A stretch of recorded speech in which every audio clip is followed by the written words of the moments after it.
Hello everyone and welcome back to my channel. My name is Marissa for those of you who are new here, and I am very excited for today's video because I am sharing some of the meals that I ate throughout the past week that are filled with nourishing real whole foods that are filled with lots and lots of nutrients. They are also delicious, satisfying, simple to make, and they come from my cookbook.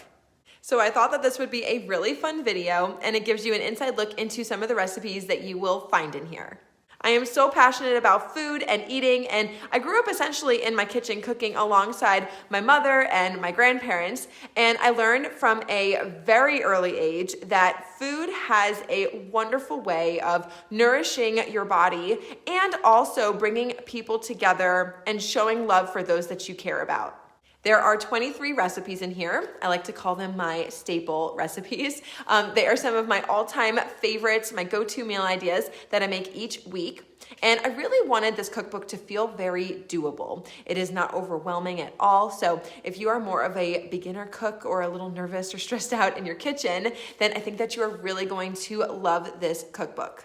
And when you make these recipes, you're going to wow anyone that you are cooking for, including yourself.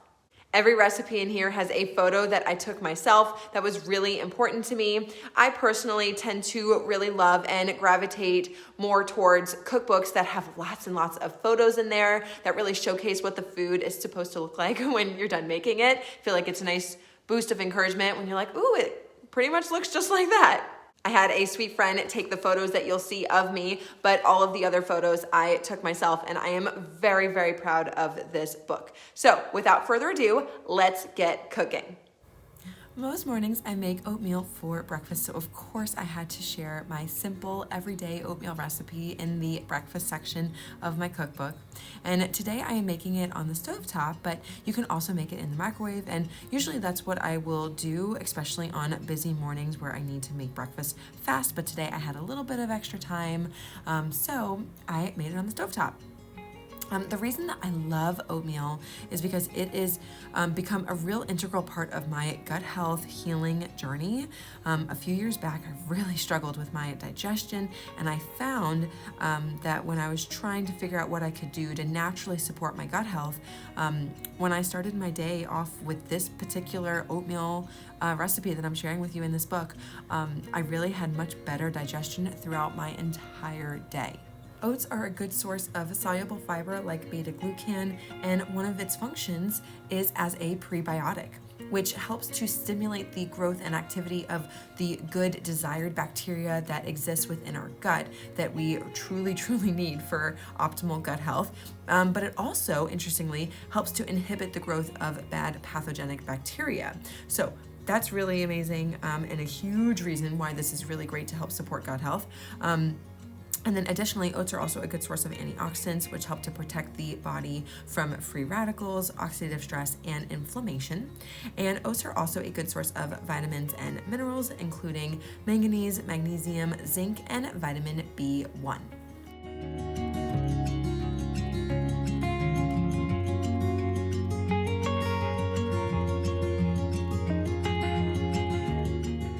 Next, I meal prep one of my favorite snack foods for the week, and that is my homemade date bars. These are essentially a great way to make a Lara bar at home and recreate it, which I personally prefer. I find them more affordable, they taste fresher, and I like to try out all different flavor combinations, and you can get really creative with it.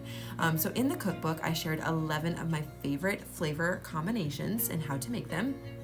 And today I am making my favorite one, which is of lately, which is the blueberry lemon.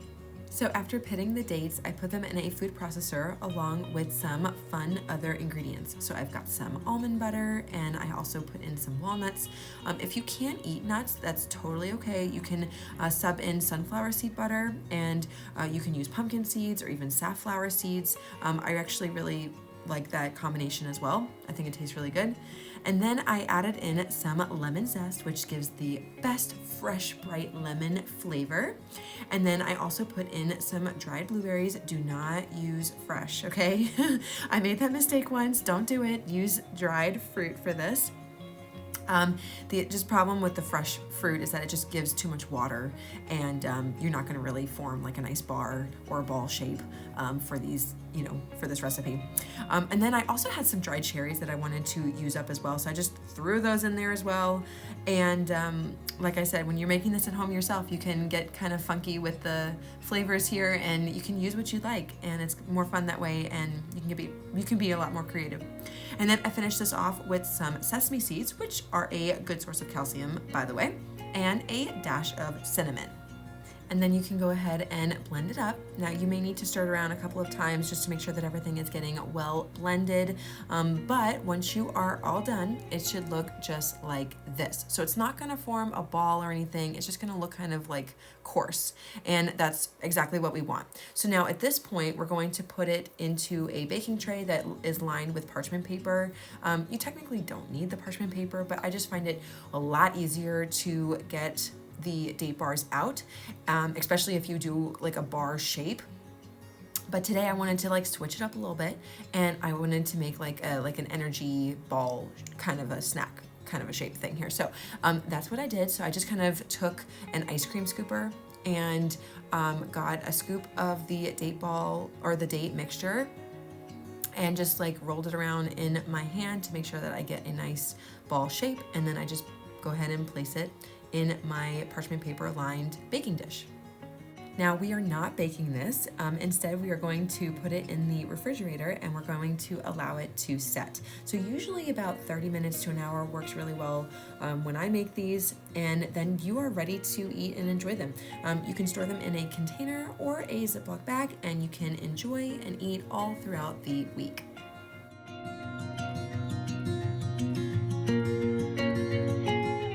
And for a few lunches last week, I meal prepped my roasted sweet potato kale salad. One of the reasons why I love this salad is because it meal preps really well. So we start off by roasting sweet potato. I love sweet potato in salads. I think it tastes so good. So what we're gonna do is we're gonna leave the skin on for some extra fiber and extra health benefits. Plus it saves us a step, and it helps us to naturally help balance blood sugar, which is ultimately what you want when we're talking about blood sugar. And what I like to do with the sweet potato is just chop it into little bite-sized pieces. It makes it super convenient when you are eating the salad, so it's not like this big piece of sweet potato that's present there. Plus it helps it cook a little bit faster, which is always a nice thing because sometimes sweet potato can take a little longer to cook when we are roasting it. Okay, and then we are going to place this on a cookie sheet, and I have a silicone line baking mat here, and if you do not have one of these, you need to get one, okay? They are linked on my Amazon storefront. They are truly amazing. They're reusable, nothing sticks to it. You're going to save a ton of money not having to constantly buy aluminum foil, and you're not even gonna have to use as much oil to help make sure that the food doesn't stick to the mat or the cookie sheet. So go get it. It's super affordable, and again, they're reusable and amazing. Okay, now we're going to add on some spices, some seasoning, and then use your hands to toss it all around, and we're going to bake it until it gets golden brown on each side. Next, we're going to slice up a chicken breast. I love chicken for salads. It's actually my favorite protein source for salads. And we're gonna season it with some spices and saute it on each side until it gets golden brown.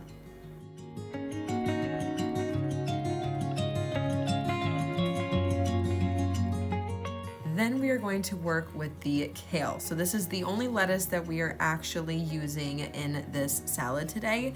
And this is also a huge reason why this meal preps really well. If you're using like an iceberg lettuce or a romaine lettuce or something, the lettuce can wilt more quickly than kale does.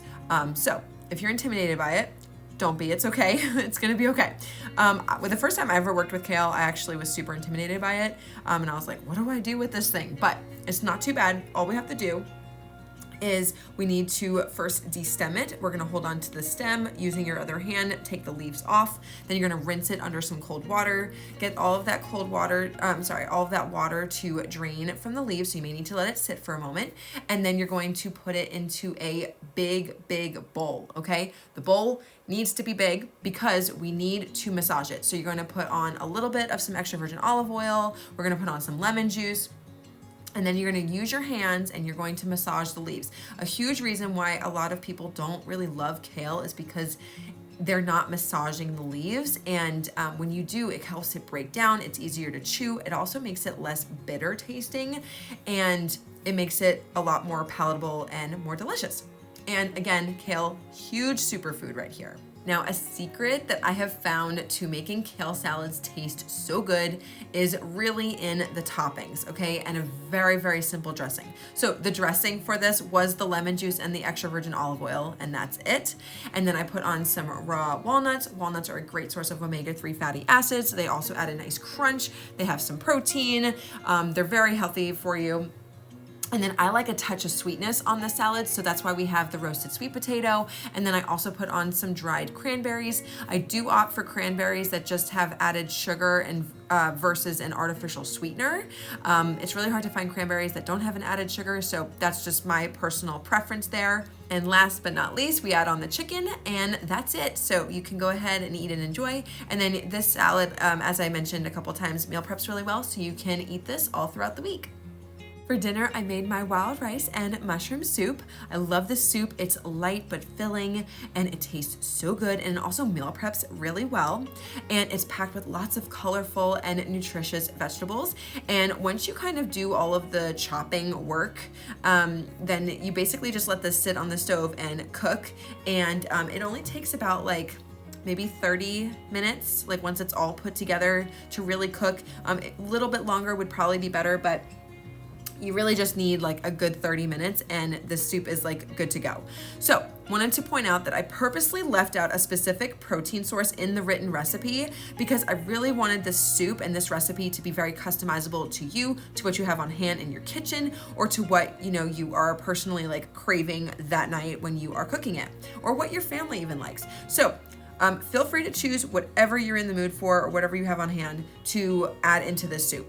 So when I cooked it, I put in some mild Italian sausage, chicken sausage, which would also work really well. I have a recipe in the book for hidden veggie meatballs, and those would taste so good in here. Or you can keep it really simple, really easy, and you can do just like a can of kidney beans, and boom, dinner's done. And basically I just add it all together, put some Pecorino Romano cheese on top, and dig in. This soup is so good, perfect for your weeknight dinners.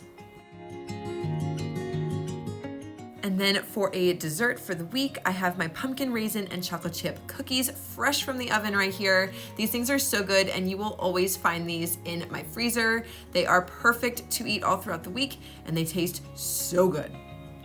All right, you guys, I hope that you enjoyed watching this video. If you would like to grab your copy of the Simply Health with Marissa cookbook, Eating to Nourish the Body and Soul, then I have a link listed in the description box, and you can order your copy on Amazon today. And if you do, I would absolutely love and appreciate it if you could leave a review over on Amazon, or even if you could just comment on this video here. I made this cookbook for you. I hope that it helps you feel more confident in the kitchen and to improve your health. Thank you guys for all of your support. Make sure to subscribe to my channel if you haven't already, and I will see you in my next video. Bye.